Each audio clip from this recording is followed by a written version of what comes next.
Dressing lahat kayo. Taga-probinsya po ako.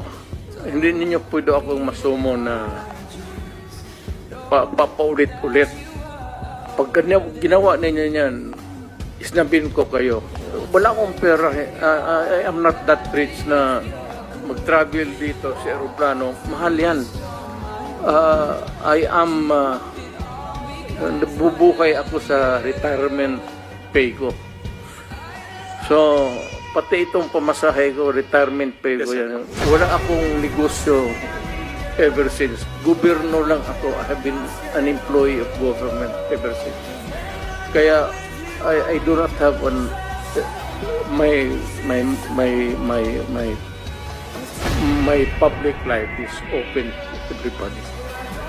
So, magastos masyado, ma'am. Kaya, kung maari lang, tapusin natin ito.